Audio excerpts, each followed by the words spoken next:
वंदे मातरम, भारत माता की जय। आज का दिन एक नया इतिहास लिखकर चले गया। दिल्ली जो भारत की राजधानी है, उस राजधानी के अंदर विधानसभा के चुनाव हुए और इस चुनाव के अंदर 27 साल बाद भारतीय जनता पार्टी की एंट्री वापस हो गई। दिल्ली आपदा मुक्त हो गई। केजरीवाल से दिल्ली को छुट्टी मिल गई।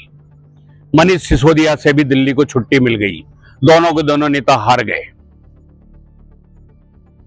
सवाल देखने वाली बात यह है कि इसमें जो सारा का सारा गेम चला है, जिस तरीके चुनाव की रणनीति बनाई गई, उसकी जो लीडरशिप करी वो प्रधानमंत्री नरेंद्र मोदी ने करी।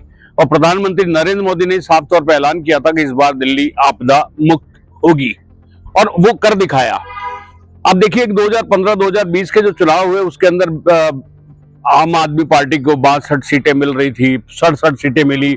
बीजेपी का सुपड़ा साफ हो गया था और बिल्कुल जो केजरीवाल ने बातें करी उससे जनता बिल्कुल उसके बहकावे में आई और दिल्ली के माथे पे कलंक लग गया, बहुत बड़ा कलंक लग गया। और दिल्ली के रहने वाले लोगों को जहां भी जाते हैं उनको ये सुनने को मिलता कि दिल्ली की जनता मुफ्तखोरी को पसंद करती है। उस कलंक को भी दिल्ली की जनता ने इस बार धो दिया और उन्होंने साफ तौर पर कहा कि दिल्ली की जनता स्वाभिमानी है, आत्मनिर्भर है, वो किसी मुफ्त की चीजों को भरोसा नहीं करती है। और केजरीवाल को उठाकर साइड में पटक दिया कि ये मुफ्त की चीजें उनको नहीं चाहिए। सलाम है दिल्ली की जनता को जो अब की बार इन्होंने एक ऐसा फैसला किया, अपने माथे पे से कलंक धो डाला। अरविंद केजरीवाल एक क्यों सत्ता में आए और क्यों सत्ता से बाहर हुए, बड़ा सवाल है। अरविंद केजरीवाल ने बिल्कुल एक नैतिकता की बातें करी, सिद्धांतों की बात करी और अपने आप को बिल्कुल डिफरेंट तरीके की बात करी कि वो एक सबसे अलग राजनीति करेंगे, भ्रष्टाचार मुक्त शासन की बात करी, पारदर्शिता की बात करी और इस तरीके की बातें करी कि वो बिल्कुल उन जैसा बिल्कुल साधु आदमी कोई सत्ता में नहीं है कि जिसने कभी कोई बिल्कुल शुचिता की बात करी है उसको लेकर सत्ता में आए। जनता ने उनका साथ दिया। जिस उद्देश्य को लेकर अरविंद केजरीवाल ने आम आदमी पार्टी बनाई, उस उद्देश्य से अरविंद केजरीवाल खुद भटक गए। उन्होंने कहा था उस समय कि मैं अपनी सरकारी गाड़ी नहीं लूंगा, उस गाड़ी के मजे लिए, सरकारी बंगला नहीं लूंगा, वो भी नहीं, और अपने बंगले को शीश महल बना के करोड़ों रुपए खर्च कर डाले। आप सोच रखे देखिए, बाथरूम गटर जैसी चीजों पर, पर्दों पर करोड़ों रुपए खर्च कर दिए। दिल्ली की जनता इतनी बेवकूफ थोड़ा है, वो भी सब समझ रही थी।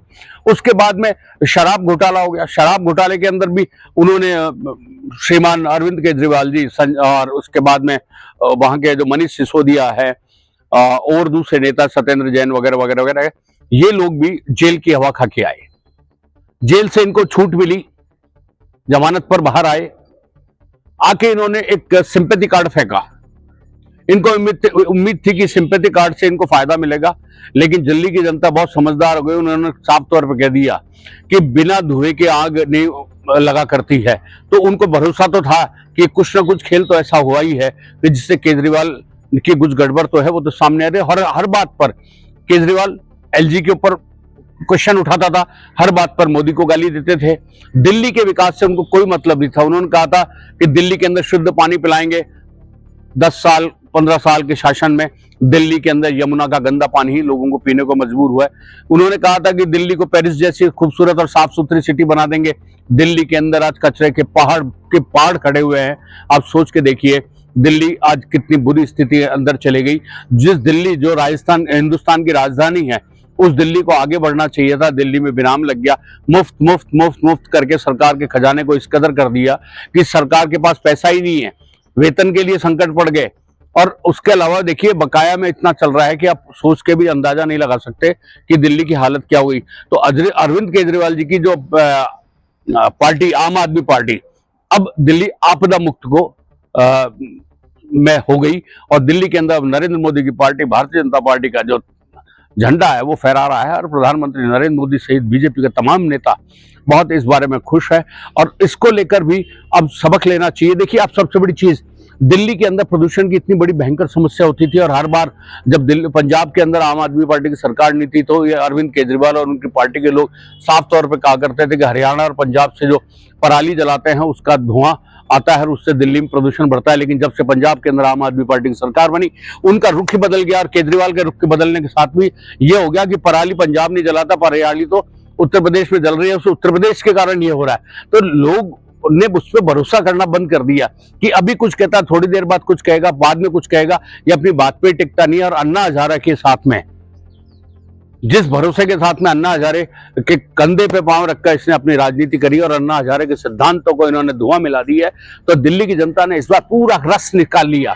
गन्ने की मशीन में गन्ना डाल के जिस तरीके से निचोड़ा जाता है, बार बार घुमाया जाता है, उस तरीके से घुमा के दिल्ली की सरकार ने इस बार पूरी तरीके से आम आदमी पार्टी को बिल्कुल ऐसा सबक सिखाया है कि दिल्ली अब समझ में आ गई कि किसी को भी बहकावे में झूठ बोलकर बार बार अब नहीं चढ़ सकते, क्यों काठ की हांडी जो होती है वो बार बार नहीं चढ़ा करती है, काठ की हांडी सिर्फ एक बार ही चढ़ती है। और दिल्ली की जनता ने इस बार बता दिया और दिल्ली के अंदर एक नए युग की शुरुआत हुई, नया परिवर्तन आया है और दिल्ली आपदा मुक्त हो गई है।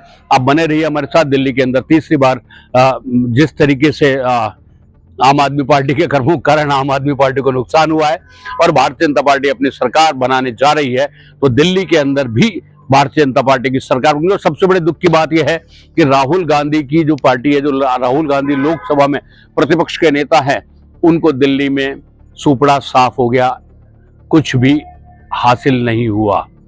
अब बने रहिए हमारे साथ, हम आपको यही अपडेट देते रहेंगे।